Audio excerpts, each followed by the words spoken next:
ایک پینڈو انگلستان چلا گیا۔ وہاں جا کے اس نے دیکھا کہ انگریزوں کے منہ تو بڑے سرخ و سفید قسم کے تھے۔ وہ بڑا پریشان، پہلے انگریزوں کا منہ دیکھے پھر اپنا دیکھے۔ اس بیچارے کا منہ ہماری طرح پکے رنگ کا تھا۔ وہ بڑا پریشان، بڑا کمپلیکس کا شکار ہو گیا، اور اس نے سوچا کہ میں بھی نا ایسا میرا منہ ہونا چاہیے۔ بڑا وہ پریشان پریشان سا تھا، لیکن اسے کوئی حل کوئی طریقہ سمجھ نہیں آ رہا تھا۔ لوگ اس کی طرف بڑے نخوت سے دیکھتے تھے اور خود بڑے فخر سے چلتے تھے۔ اب اسے کیا پتا کہ انگریزوں کا نسلی تفاخر اور کیا معاملات ہیں۔ وہ تو یہی سمجھ رہا تھا کہ یہ سب کچھ اس کی جو اتنی بری رنگت ہے، اس کو لگ رہی تھی بری رنگت اپنی، اس کی وجہ سے ہے، اور کسی طرح اس کا رنگ بھی ویسا ہی ہونا چاہیے۔ اس نے ایک انگریز کو روکا، اس نے کہا پائن پائن گل سننا ہے، تاڑا رنگ ہے نا گورا چٹا کے میں ہے۔ انگریز کو ظاہر ہے سمجھ نہیں آئی پنجابی، اس نے اس سے جان چھڑوائی اور چلا گیا۔ اس نے دوسرے کو روکا، وہ بھی چلا گیا۔ تیسرے کو روکا، ظاہر ہے اسے بھی پنجابی سمجھ نہیں آتی تھی، وہ بھی چلا گیا۔ چوتھے کو روکا، اس نے کہا اب تو میں نے تجھے نہیں چھوڑنا، مجھے بس بتا دے کہ تم لوگ اتنے لال ٹماٹر جیسے کیوں ہو اور میں اتنا کالا کیوں ہوں۔ وہ انگریز اب اپنی جان چھڑوائے، وہ بات مانے ہی نہ، وہ چھوڑے ہی نہ۔ انگریز نے کو غصہ آ گیا، اس نے اس کے منہ پر چپیڑ مار دی زور سے۔ سردی تھی آپ کو پتہ ہے، اور اوپر سے چپیڑ پڑ گئی منہ پہ۔ وہ بندہ نیچے جا کے گرا تو ایک گاڑی کھڑی تھی اس کے ساتھ وہ جا کے ٹکرایا، تو گاڑی کا بیک مرر کھلا ہوا تھا، اس میں اسے اپنا چہرہ نظر آ گیا۔ اس نے دیکھا کہ جس سائڈ پہ چپیڑ پڑی ہے وہ سائڈ تو کچھ سرخ سرخ ہو گئی ہے۔ وہ بڑا خوش ہوا، اس نے کہا اچھا میں ایسے ہی سمجھ رہا تھا کہ پائن نے میرے سے غصہ کیتا ہے، پائن نے تو میں نو لال کرتا ہے۔ وہ دوڑ کے گیا پھر اس انگریز کے پیچھے، اور اس نے کہا thank you thank you thank you, please ایک اور مارو۔ تو ہماری جو صورتحال ہے من حیث القوم، وہ شاید بالکل اس پینڈو سے ہی ملتی جلتی ہے۔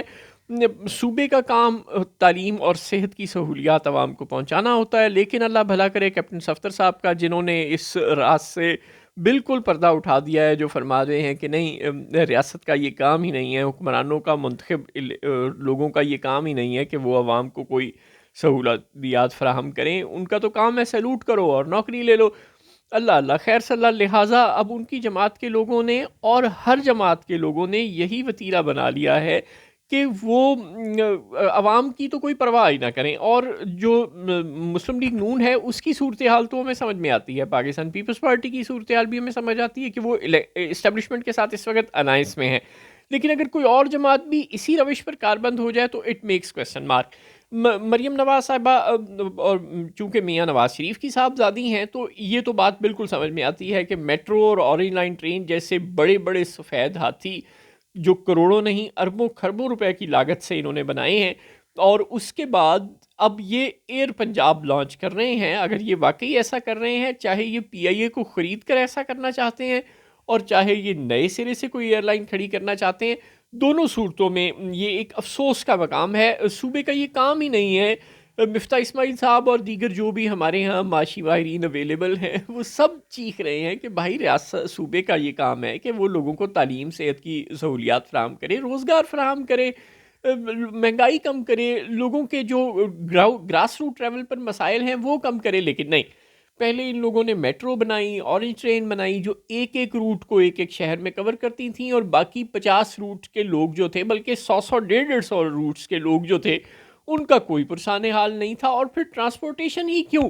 کیونکہ بسیں خریدنے میں لمیاں رقمہ اور لمبے منافع ملتے ہیں، باہر سے کمیشن ملتا ہے۔ اب ہمیں تو یہی پتہ ہے، اب ہو سکتا ہے ہم غلط کہہ رہے ہوں، ہذیان بک رہے ہوں، ہو سکتا ہے یہ لوگ بڑے نیک ہوں، یہ کوئی کمیشن نہ لیتے ہوں، لیکن پھر یہ لوگ سکول کالج ہاسپٹل بنانے پر آخر کیوں توجہ نہیں دیتے؟ مہنگائی کم کرنے پر آخر کیوں توجہ نہیں دیتے؟ سرمایہ کار کو سہولیات کیوں فراہم نہیں کرتے کہ وہ انڈسٹریلائزیشن کرے، ایگریکلچر کو پاکستان میں بڑھاوا دیں، تاکہ جابز کریٹ ہوں، تاکہ لوگوں کو روزگار ملے، تاکہ لوگ بھوکے نہ مریں۔ سب سے پہلے آپ غربت تو ختم کریں، بھوک سے تو لوگوں کی نجات دلائیں۔ آپ بھوک سے لوگوں کو نجات نہیں دلاتے، آپ لوگوں کو تعلیم نہیں دیتے، انہیں شعور نہیں دیتے، انہیں صحت کی سہولیات نہیں فراہم کرتے، وہ ایڑیاں رگڑ رگڑ کر مر رہے ہیں، لیکن آپ کو کوئی پرواہ نہیں۔ اب آپ ایئر پنجاب لانچ کر رہے ہیں، غضب خدا کا، پنجاب کے کتنے فیصد لوگ ہیں جو ہوائی سفر افورڈ کرتے ہیں؟ اور it's not government's business to do business. یہ بات کہتے کہتے معاشی ماہرین کے حلق خشک ہو گئے، لیکن میاں نواز شریف کو اور ان کے خاندان کو یہ بات کبھی سمجھ نہیں آ سکتی۔ چلے سمجھ نہیں آ سکتی، ان کا تو پرانا مسئلہ ہے، سڑکیں بنانی ہیں، سڑکیں بنانی ہیں، پل بنانے ہیں، انڈر پاس بنانے ہیں، بسیں خریدنی ہیں، ٹرینیں خریدنی ہیں، ٹرینیں چلانی ہیں، بسیں چلانی ہیں، اور اب ماشاءاللہ ایئر لائن بنائیں گے، وہ جہاز بھی باہر سے خریدیں گے۔ اللہ اللہ خیر صلی اللہ۔ باقی جماعتوں کے ساتھ کیا مسئلہ ہے؟ بلاول بھٹو کے صوبے میں لوگ سائیکل کے پمپ سے ہوا بھرتے ہیں، چلیں کیپٹن صفدر نے بتا دیا سائیکل کے پمپ سے ہوا بھر کے آکسیجن سلنڈر کا کام لیتے ہیں، غضب خدا کا۔ چلیں کیپٹن صفدر نے بتا دیا کہ سیلوٹ کر کے وہ آئے ہیں، تو ان کا بھی عوام میں کوئی دلچسپی نہیں۔ علی امین گڈھا پور صاحب کی طرف ذرا توجہ فرمائیں۔ علی امین گڈھا پور صاحب کہتے ہیں کہ پی آئی اے خریدیں گے چاہے بولی جہاں تک جائے۔ سبحان اللہ جناب، بلو ورلڈ سٹی جو ہے وہ اگر 85 ارب کی بولی دے رہی ہے گڈھا پور صاحب، تو آپ پھر ایسے کریں کہ 1 کھرب کی بولی دے کر پی آئی اے خرید لیں، اور صوبے کے لوگ جو ہیں وہ بقول مریم نواز کے اور نواز شریف کے، جو کہ الزام اتنا بھی غلط نہیں ہے کہ بہت بڑی تعداد میں پنجاب میں علاج کروانے آتے ہیں۔ آپ پنجاب کے لاہور کے کسی بھی بڑے ہاسپٹل میں چلے جائیں، وہاں پر پٹھانوں کی ایک بڑی تعداد، جو صرف پنجابی پٹھان نہیں ہے، جو آپ کو بتائیں گے کہ ہم خیبر پختونخوا کے فلاں علاقے سے آئے ہیں، وہ یہاں علاج کی سہولیات کے لیے آئے ہیں۔ پنجاب کی کون سی یونیورسٹی ہے جہاں پہ خیبر پختونخوا سے لوگ پڑھنے کے لیے نہیں آئے ہوئے؟ لیکن نہیں، اب عمران خان کو سلوٹ کریں، جو نون لیگ کے لوگ ہیں وہ جرنیلوں کو سلوٹ کر کے حکومت لے لیتے ہیں، پیپلز پارٹی کے لوگ جرنیلوں کو سلوٹ کر کے حکومت لے لیتے ہیں، اور پی ٹی آئی کے لوگوں نے یہ سمجھ لیا کہ عمران خان تو بیچارہ جیل میں بیٹھا ہوا ایک ایسا شخص ہے جس کے نام پر ووٹ پڑ سکتا ہے، لہٰذا آپ پٹیالہ جیل جائیں، عمران خان کو سلوٹ کریں، اس کی چمچا گیری کریں، اور صوبے میں اور ملک میں حکومت لے لیں، اللہ اللہ خیر صلی اللہ۔ اس کے بعد عمران خان تو اسی طرح جیل میں سڑتا رہے گا، آپ کو اس کی چمچا گیری کر کے حکومت مل جائے گی، اور عوام جائیں بھاڑ میں، آپ عوام کے مفادات کا خیال نہیں کریں گے، آپ بھی پی آئی اے خریدیں گے اور ایئر لائن بنائیں گے۔ علیم خان صاحب جو وزیر ہیں نجکاری کے اور آئی پی پی سے ان کا تعلق ہے، اگرچہ وہ حکومت کے اتحاد نہیں ہیں، شاید انہوں نے بھانپ لیا ہے کہ پنجاب اور خیبر پختونخوا میں مستقبل میں ہو سکتا ہے کہ پی آئی اے خریدنے کے لیے کوئی مقابلہ یا ریس شروع ہو جائے، اور انہوں نے پہلے ہی پریس کانفرنس میں اعلان کر دیا کہ بھائی میں اونے پونے داموں پی آئی اے نہیں بیچوں گا، پی آئی اے کو ٹھیک کرنا اور چلانا میری ذمہ داری نہیں، میں تو وزیر نجکاری ہوں، پرائیویٹائزیشن کا وزیر ہوں، تو اگر پرائیویٹائز پی آئی اے کرنی ہے تو میں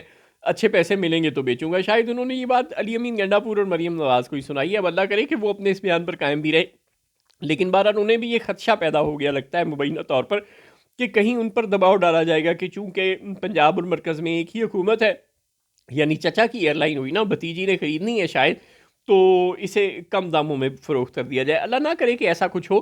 لیکن علیم خان کے اس سٹیٹمنٹ سے یہی لگتا ہے کہ انہیں بھی کچھ ایسا شک پڑ گیا کہ ان پر بھی عنقریب کے پی اور پنجاب کی حکومتیں یہ دباؤ ڈالیں گی کہ ہم نے پی آئی اے خریدنی ہے۔ خیر، پی آئی اے پاکستان سے تو چل نہیں رہی، اب پنجاب یا کے پی حکومت اسے خرید کر کیسے چل رہے گی؟ پی آئی اے کے ذمے قرضے ہیں، سرکولر ڈیٹ ہے، 100 طرح کے مسئلے ہیں، وہ پیٹرول آپ امپورٹ کیا کریں گے مرکزی حکومت کے ذریعے، آپ کے جہاز کیسے چلیں گے؟ بے وقوفی کی انتہا ہے گنڈا پور صاحب، جذباتیت کی انتہا ہے، بس آپ عمران خان کی چمچا گیری کرتے رہیں، اور جو پیسے ہیں صوبے کے وہ آپ عوام کی صحت، تعلیم، روزگار کے مسائل پر حل کرنے کی بجائے، خیبر پختونخوا میں انڈسٹرائزیشن اور ایگریکلچر کو پروموٹ کرنے کی بجائے، وہاں پہ جابز کریٹ کرنے کی بجائے شاہانہ اخراجات پر لگا دیں، شوکیس پروجیکٹس پر لگا دیں۔ آپ کا تعلق شریف خاندان سے نہیں ہے علی امین گنڈا پور صاحب، شریفوں جیسی حرکتیں نہ کریں۔